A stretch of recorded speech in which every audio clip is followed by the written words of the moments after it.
Hello, I'm James Howe from Chef at Home. Now the other night, Steve the barman, should check out his YouTube channel, the link's in the description somewhere down here. He said to me, Chef, why aren't you doing YouTube videos? And I said, I don't know. So, I don't have a title for this series, but I'm going to call it Cooking for the Missus for now, working title. Alright, so the first thing that you need to know about me is I don't really believe in weights and measures. It's all about smell, look, feel, taste. Nothing to do with really weights and measures. Rough guide, but not exact when it comes to your starters and your main courses, especially. Desserts we'll worry about later.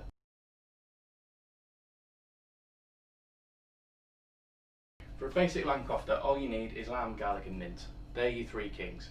You can use dry garlic, fresh garlic, puree garlic, doesn't matter as long as it tastes how you want it to taste. You are going to be working predominantly with your hands on this one, so if you got them, get some rubber lovers on. So starting off with a kofta, just need some lamb mince, some dry mint, and for me, just get some garlic puree. This way it takes me like 2 minutes to knock up a dinner on an evening. From there, rubber lover on, hands in, and all you're doing is beating it together. There's no breadcrumbs, there's no eggs, no binding agents. And eventually, it comes to something a bit like this. So it's just one dough almost. Just comes together as a ball. Then just finish that off with a little bit of salt and pepper. Less salt than pepper. Lamb's quite salty anyway. Now what you can do from here, once you've got this bit nailed, is you can add things like paprika, peppers, chilies, nutmeg, rosemary. So now you've got your dough, you need a tray, just a bit of baking paper on it, just says washing. And then take probably a golf ball size and run it together. So just making a little sausage. I know some people put sticks in it, you'll see that at the kebab shop. They'll put sticks in it, but I can't eat the stick, my wife can't eat the stick, fuck the stick. Once you've rolled and shaped them, they should look a little bit like that. From there, into the oven, about 200 degrees, about 15 minutes, job's good.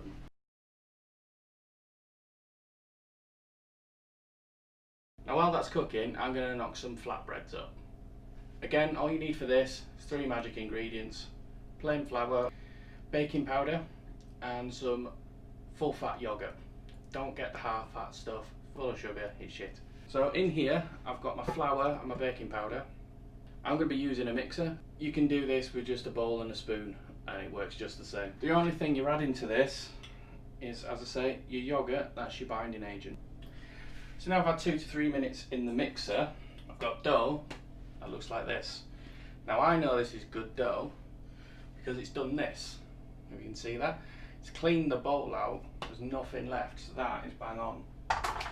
Get rid of that, that's one for the pot wash, me in about an hour. All we're doing with this now is going to shape it off into a sausage, cut. I reckon I'm going to get about 4 flatbreads out of this. So now I need to roll these breads out. It's a bit messy, but it's worth it. Worth it, friggin' hell. Bilingual. It's nice and soft, it's pliable, it's almost like a pizza dough. And you can shape it just with your hands. You don't even really need a rolling pin. This is somewhere between round and Australia. That's the start of my flatbread. Now, bit of a bonus one for this flatbread, just to give it a little bit of extra crunch, a little bit of extra flavour. A little bit of oil over the top, garlic puree, and just massage it into it. Eagle-eyed will have seen that I've had this pan all the way through. I've been doing this recording. That is because I want it to start working straight away and force the air up. So in you go, little bread. Now with the bread in the pan, that's probably going to take 2 to 3 minutes each side. After a couple of minutes in, you're probably going to want to check this. So grab your tongs with test clicks for some reason and just have a look. Now hopefully you can just see there, it's just starting to brown off. Not quite, give it another minute.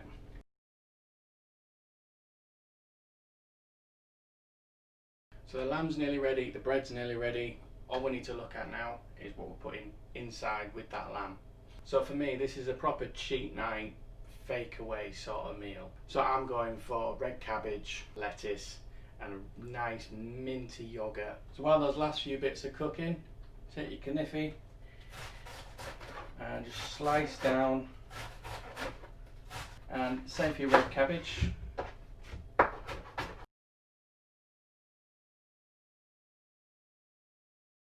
Well, the exciting bit for me is always putting it together and making it look the business. So I think I'm going to shuffle you round so you can actually see what's going on. Okay, this is the fun bit for me.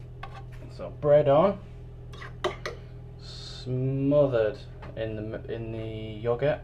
Good handful of the lettuce. Taking 2 of my koftas.